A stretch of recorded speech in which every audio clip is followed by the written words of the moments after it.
Hey, I'm Jesse. Let's have a devotion. We're looking at Romans chapter 12, verse 17 today.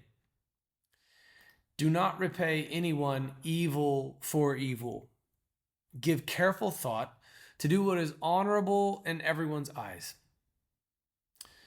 Let's start with this opening piece. A commonly misunderstood Old Testament law framework was an eye for an eye, a tooth for a tooth. Some people even think of that as just this old euphemism, and they don't even realize they're quoting the Bible when they say that eye for an eye, tooth for a tooth. It's commonly used, it seems, in settings where somebody's trying to justify revenge. That's not what that's about.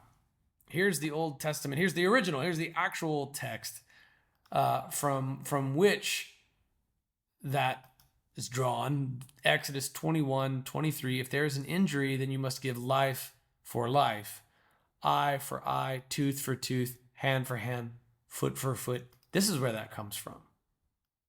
The opening words of Exodus 21:24. Yeah, but Jesse, what about verse 23? That sounds severe. It's because it is. In fact, this is older than Israel. Back to Eden, when Cain killed Abel, God decreed that he would require anyone who sheds innocent blood, his blood will be shed. So capital punishment was prescribed by God in the Old Covenant. This speaks to proportionality in administering a punishment. Look, life for life, eye for eye. If it's just a tooth, they just lose a tooth. Lose a hand, they lose a hand. Foot for foot. It's proportionality. It's not a rationale where you can take from somebody else what they took from you. It's that if someone commits a crime, then the punishment must fit it. Yeah, but Jesse, in Deuteronomy, it sounds kind of mean. Deuteronomy 19:21, do not show pity. Life for life, eye for eye, tooth for tooth, hand for hand, foot for foot. In this context, it's speaking about the failure to administer punishment where it's necessary. Don't let someone just be wronged and then let that go unpunished, Old Testament Israel. See to it that the guilty suffer the legal penalty. And they weren't always that good about that. In fact, everybody was shocked when Phineas grabbed a spear and did what God said. So that's what eye for an eye, tooth for tooth actually comes from. It's from the Old Testament law, and it was to see to it that people didn't neglect in carrying out legal punishments, but also to see to it that said punishments were proportionate to their offenses, exactly fair to their offenses. Eye for an eye, tooth for a tooth, not eye for a tooth. That would be an overreaction. See what I mean? That's what eye for an eye, tooth for tooth actually means.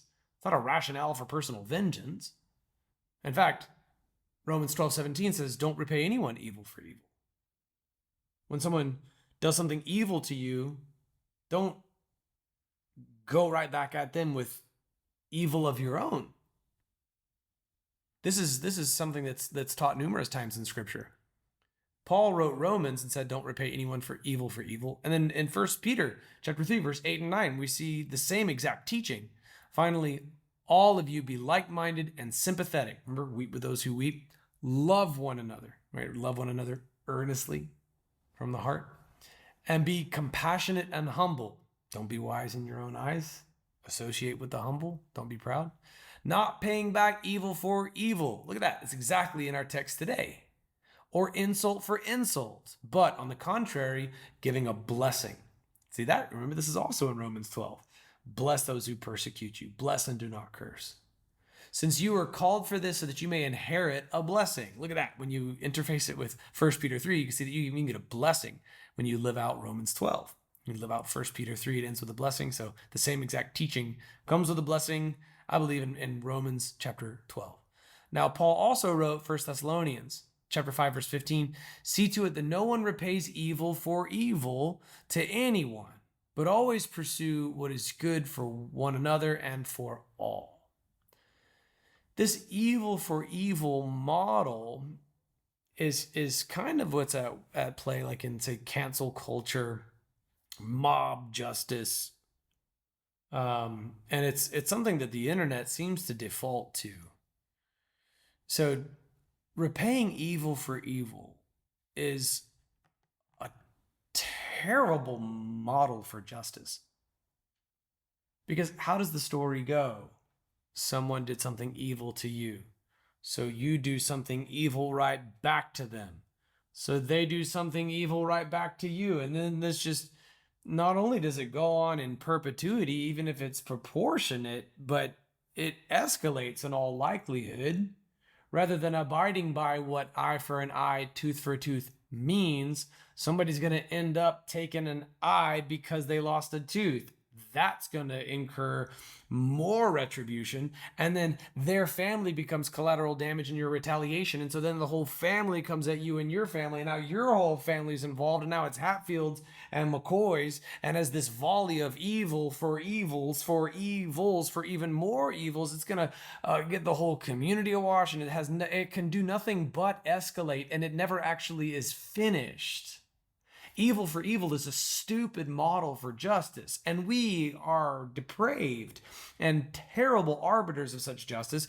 Moreover, because we don't actually know everything about this person. We're not qualified to administer punishment of our own because we don't know everything about that person. We could be completely misunderstanding that person, ascribing their own motives, and we might even have our own model in our heads for how they see us that is completely wrong. Evil for evil, then, is a non-starter.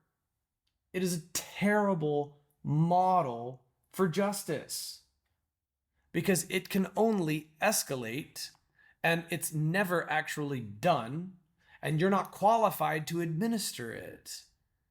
Instead, because of the gospel, we have another model. When we experience evil that's done upon us, we forgive and we return with a blessing. And that stops the evil.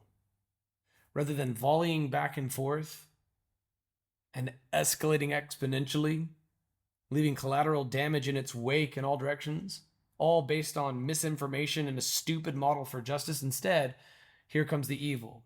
Boom, it lands right here. And it stops there. Give it to the Lord, gives you healing. You respond with blessing. Now, what about a cyclical blessing? Doesn't that sound even better? Evil for evil escalating exponentially just is catastrophic, and it's kind of our current political scene. But blessing for blessing escalating, that's just, it gets better. He gave you a meal, so you give him an even bigger gift card. So he gives you a car, so you give him a house. So you see what I mean? Blessing for blessing. Now that's something that can escalate all day, and that's great. Evil for evil is a terrible model. Now we're gonna lose a little bit of the continuity in our verse by verse model today. I know that we're doing it verse by verse in 3 weeks, but at the end, we're going to go back and look at it collectively. So I've got to give some foreshadowing here. Give careful thought to do what is honorable in everyone's eyes. Note that it doesn't say do what is honorable in everyone's eyes. It says give careful thought to, because it's not always going to be possible. And some people may not, they may have conflicting definitions of what constitutes that which is honorable. So you give careful thought to it nonetheless. All right. For example, early on in the Redemption Church, we had this model for men's ministry that was really heavy on outreach. I recruited a team, and like all 40 of the people who we recruited to that team for Wildflower Women and Yeti Men, they all ended up moving to Arizona. And in one of those events, we talked a lot about this, and we went back and forth on it. We ended up making like 2 posters for it. But the name of it was Yeti Balls. And I know it sounds crass, but it was just, it was going to be originally like a cash dodgeball tournament. Like where the winner could only be somebody who's not from our church. Ended up being a bowling thing, and it was fun. And we talked about something pretty important at that event. But man, we were kind of divided over the name. Um, like 99% of the men we bounced it off of loved it. But there was that 1%. And so that was why in the end we ended up backing off of that name and then kind of reframing it and then producing new advertisements for it. It's because this matters. This is important. Give careful thought to do what is honorable in everyone's eyes. Right?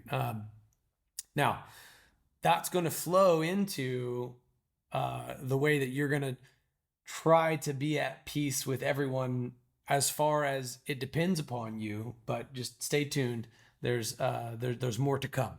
Okay, because sneak peek of verse 18, it includes the words like if it is possible, basically. So I don't want to lose continuity, so I may include this in tomorrow's, even though I've been trying to do just one verse at a time. Anyway, don't repay anyone evil for evil. Evil's just going to escalate. Instead, respond with a blessing. Give careful thought to do what is honorable in everyone's eyes. It's a high standard. Not always possible. Stay tuned for tomorrow's devotion. But it's a great place to start. Okay? I'll be excited to share tomorrow's devotion because tomorrow's verse has been used of God to set some people free from family drama. I'll see you tomorrow.